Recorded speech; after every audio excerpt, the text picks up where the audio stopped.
एक गांव में रेनू नाम की एक लड़की अपने पिता और सौतेली माँ के साथ रहती थी। उनकी एक सौतेली बहन भी थी।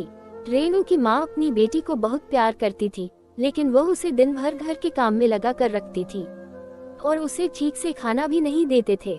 एक दिन रेनू की माँ खाना बनाने के लिए लकड़ी काट रही थी, इसलिए उसे बहुत प्यास लगती है। वह अपनी बेटी को पुकारती है, लेकिन उनकी बेटी गहरी नींद सो रही है। तभी रेनू पानी लेकर आती है और कहती है, सो रही है इसलिए मैं पानी ले आई। उसकी माँ ये कहकर पानी फेंक देती है कि मैं तुम्हारे हाथ का छुआ हुआ पानी नहीं पी सकती। कम से कम उसने अपनी माँ को खा लिया, अब वह कुछ मिलाकर मुझे शरबत देगी और वहाँ से निकल जाएगी। रेनू बहुत उदास हो जाती है। जब उसकी माँ ने अंदर जाकर देखा, घर में पानी बिल्कुल नहीं है, तो वह रेनू को बुलाती है और वह उससे कहती है, क्या मैं जल भर कर ले आऊं? रेनू कहती है, नहीं माँ, मैं बस लेने जा रही थी, और बाल्टी लेकर कुएं पर पानी लेने जाता है। लेकिन पानी भरते समय रस्सी टूट जाती है और बाल्टी कुएं में गिर जाती है। तभी रेनू परेशान होकर घर वापस आ जाती है। माँ के पूछने पर सब कुछ बता देती है। तब उसकी माँ उसे बहुत कुछ कहती है और कहती है कि जब तक बाल्टी वापस नहीं आ जाती तब तक घर वापस मत आना।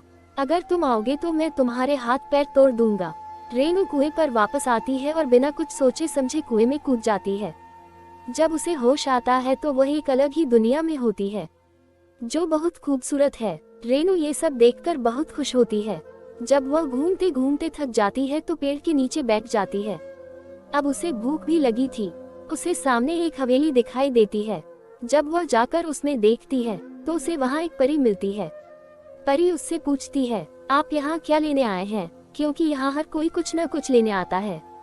फिर रेनू परी को बाल्टी लेने के बारे में बताती है। रेनू की बात सुनकर परी सब कुछ समझ जाती है और उससे बात करता है, बेबी मेरे साथ आओ और उसे एक कमरे में ले जाओ। उस कमरे में कई तरह के व्यंजन रखे हुए हैं। परी रेनू से कहती है, पहले तुम कुछ खा लो, आप भूखे होंगे। रेनू पेट भर कर खाना खाती है। तब देवदूत उसे उस स्थान पर ले जाता है जहाँ बाल्टियाँ रखी जाती हैं। उनमें से वह रेनू से अपनी बाल्टी खोजने के लिए कहती है। रेनू देखती है, वहाँ पर सोने चांदी की बाल्टियाँ रखी हैं। तभी उसकी नज़र अपनी टूटी हुई लोहे की बाल्टी पर पड़ती है। वह अपनी बाल्टी उठाती है। ये देखकर परी रेनू से कहती है, बेटी तुम बहुत सच्ची दिल हो। ये सब देखकर भी तुम में कोई लोभ नहीं आया और आपने केवल अपनी टूटी हुई बाल्टी उठाई। मैं इससे बहुत खुश हूँ और आपको उपहार देना चाहता है। तो परी अपनी छड़ी घुमाकर रेनू के हाथ में लोहे की बाल्टी को सोने में बदल देती है और उसे पूरी तरह से सोने और चांदी से भर देती है। ये देखकर रेनू परी का शुक्रिया अदा करते हुए अपने घर चली जाती है। सीख, सच्चे लोग भगवान को भी प्रिय होते हैं। अगर हमारी यह कहानी पसंद आई हो तो कृपया हमारे चैनल को सब्सक्राइब करें। धन्यवाद।